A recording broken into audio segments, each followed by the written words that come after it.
Hi, I'm Valerie Espinoza, the chair of the New Mexico Public Regulation Commission, thanks to my peers who elected me in January. We've had this program ongoing since, oh my gosh, we decided, I thought it was about 13, 14 years, but it was pointed out to me by Doreen that we've had this program ongoing for 17 years. And the purpose of this program is to inform the public of what we are doing as elected officials or potential elected officials and candidates, and we pretty much just interview anybody that has a position in government, and we want them to be accountable and let the public know what they're doing. So thank you for agreeing to be in our program and reaching out to us. Today we're going to be interviewing Marco Peter Serna. We know him as Marco Serna, and he's also a candidate for district attorney in this district of Santa Fe County, Los Alamos, and Rio Arriba County. So with that, I want to welcome you here and talk to you and ask you why you want to run for district attorney and what enables you to fit this position. Well, thank you, and thank you for having me, Val, and congratulations on 17 years of a great show that I think informs our community of not only what people are doing in the elected officials, but also presenting candidates to them so that they can make an informed decision. That's exactly which right. is, I think, is key in our democratic process. So I appreciate you all having me on the show, and I'm very excited to be running for district attorney here in the 1st. You are correct, it is Santa Fe, Rio Arriba, Los Alamos counties that the district encompasses. And I'm from the area, which is great, and is one of the reasons why I'm running, because I was born here. I grew up here in Santa Fe, but I also grew up in Espinoza because my dad's family, as you know, is from Espinoza. And the funny thing is, my mom has a small business in Espinoza, but she was born and raised here in Santa Fe. So they sort of flip-flopped as to where their businesses and their time was. But so I spent quite a bit of time in Espanola helping my mom out with the family business. You sound like me. I Yeah. mean, I had one foot here. I grew up with, my grandmother in Espanola, but I had my father and my grandfather here, so I had one foot. So I consider myself a 50-50, like and you. so do I. But it's all northern New Mexico, so I'm very proud to be from northern New Mexico. As I said, I lived here in Santa Fe. I went to school at Adelaya Elementary, and then also junior high and high school at St. Michael's when I graduated in 2001. So I love this community. I'm vested. My family's been here, I'm sure like yours has, for generations. I think we take our family all the way back to the conquistadores.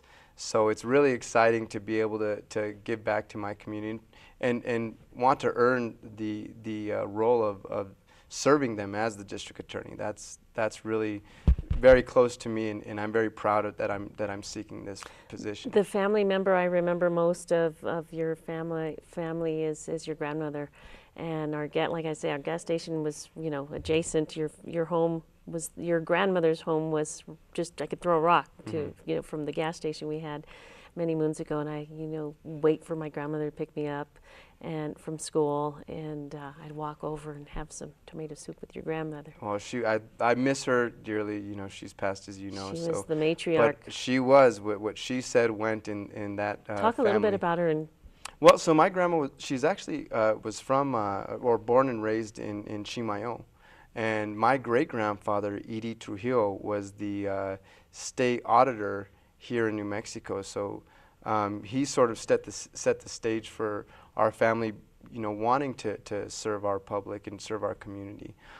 She always tells us about the boarding school that she went to and how much she missed home when she was at boarding school, and how she couldn't wait to get back. And once she did, she ended up marrying my grandpa, Pete Serna. And it's funny because they had one of those romances that the families didn't approve of at first. And they told us these great stories of when he went to California to work on the shipyards, sending money back to her so that she could save up to come visit him, so that they could get married and move back to Espanola. So it's a great story that we always enjoyed hearing. But she loved our culture. She loved the Native American culture, the art, the jewelry, but also our Spanish culture.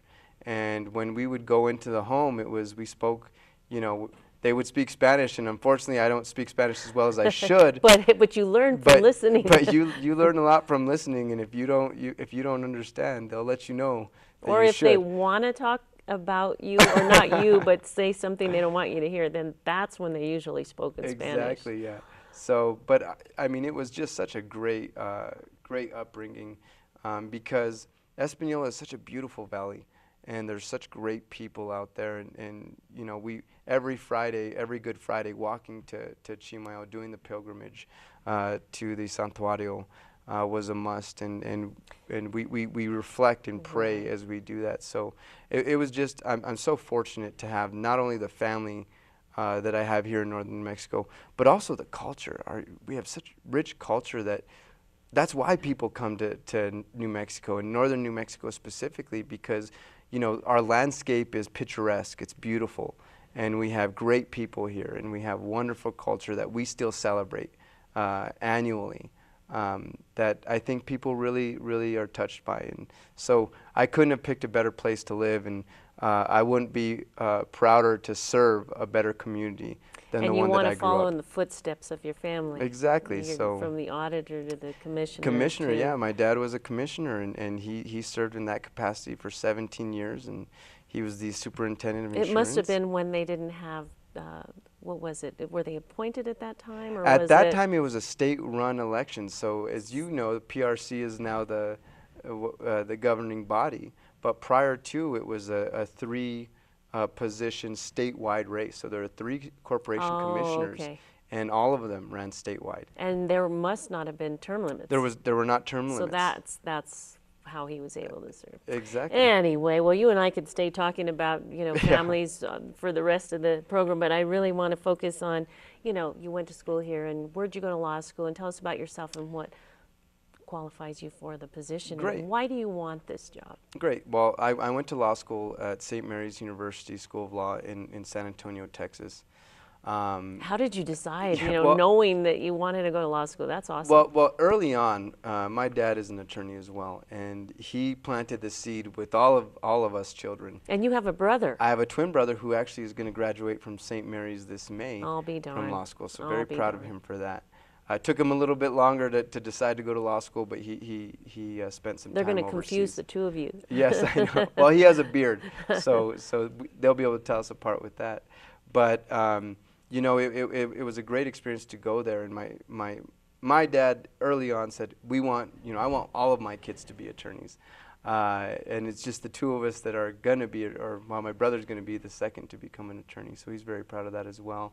But you know, like I said, I've been instilled with a passion to serve my community. You know, my entire family has always given back, and I want to make this a safe place, not only for my family, my cousins, but the community as a whole, because I had such a great childhood growing up here in Santa Fe and Espanola and up in Chamo, where I have family, that I want to preserve that and make sure that we have safe streets, that we have safe schools, that our elderly are taken care of and aren't being taken advantage of with these fraud calls or emails that they're sent on a daily basis.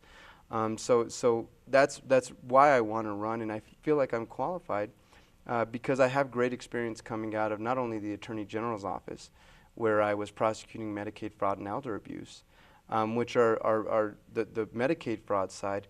I mean, these are voluminous cases with regard to paperwork. I mean, we're talking tens of thousands of documents that we were dealing with in some of our cases. So there's a different strategy. There's a different strategy not only in investigating, but also in prosecuting these cases, as opposed to when I was with the District Attorney's Office in Sandoval and Valencia counties, where I was the supervisor of the domestic violence unit in both counties, and then ended in Sandoval County with being the supervisor of the violent crimes division, where that's more violent, the evidence are photographs, eyewitness testimony. I can't imagine working on that. Well, it takes a certain someone, and we had a forum actually last evening with the Democratic Party of the county. And a lot of people after the forum were asking me, because I brought this up, well, how do you do that?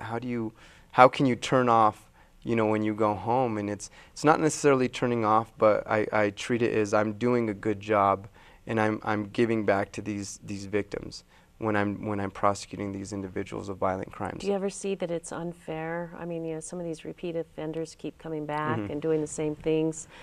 Well, and I do, and with that regard, and one of my main platforms is our nonviolent drug offenders, and that's more not only the possession, but the property crimes that are happening in our community.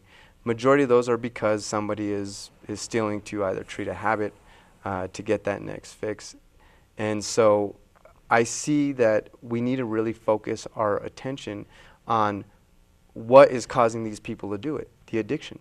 So if we can help in our sentencing as district attorneys to ensure that these individuals are getting mandated treatment rather than incarceration, because when they're incarcerated, they aren't mandated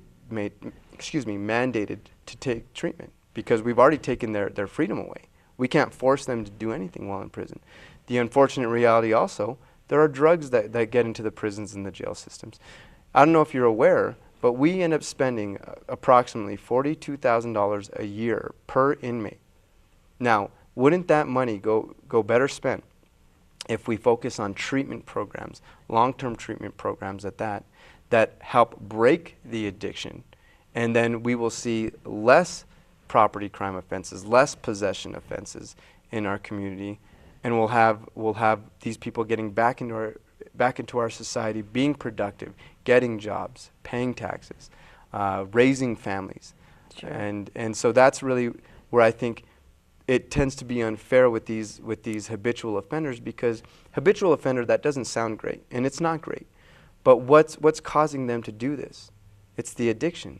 And that's not all habitual offenders, of course. Anybody who is consistently committing violent crimes, I will be very tough on them. And I'm sure all district attorneys will say we will be tough on violent criminals, crimes against children, sexual assaults, because those individuals need to be taken out of our society and our community, because our public is put at risk because of that.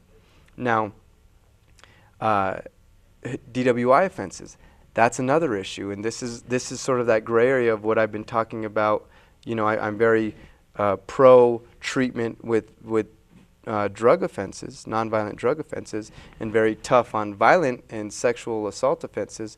But the DWIs, it's complicated, and here's why: because a lot of these people, they are dealing with an addiction. So I want to address that in my sentencing, that these individuals also get the treatment, the DWI school that includes counseling, includes AA meetings that they're required to go to. But then I have to think of the public safety, because in That's a biggie for me. It's a huge for me. It's a huge issue, excuse me, for me. And the reason is, I equate it to, and the analogy I use is somebody loading a gun and playing Russian roulette with the public, because some of these offenders, they're 4th, 6th, 10th DWI And I'm driving offense. out there on my way to work, and there they come. Exactly. Think how many people you pass in vehicles on your way to work. Think how many people are walking on the sidewalks when you're downtown. I mean, that is a large number of people, and that's where I have to say, I'm sorry. As much as I want to help you in breaking that addiction, I also have to think about the public as well. And when you're habitually getting into your car intoxicated to the point that you're getting stopped, that you're having accidents, I need you to be taken off of the streets. And the way I'm going to do that is be stiffer with those habitual offenders. Now, first-time offenders, I'm gonna be compassionate with those people, and I'm gonna get them into those in my sentencing as our prosecution continues. We'll sentence them to DWI school so they get that counseling. But once they start showing that pattern of conduct, that's when we need to take them off of our streets, because I have the public to think about. And as you may know, my mom has a small business in Espinoza, lives here in Santa Fe. So she makes a round trip from Santa Fe to Espinoza Every day. 5 days a week. 5 days a week. And that's one of the most dangerous stretches of highway when it comes to DWI accidents, DWI fatalities. Speaking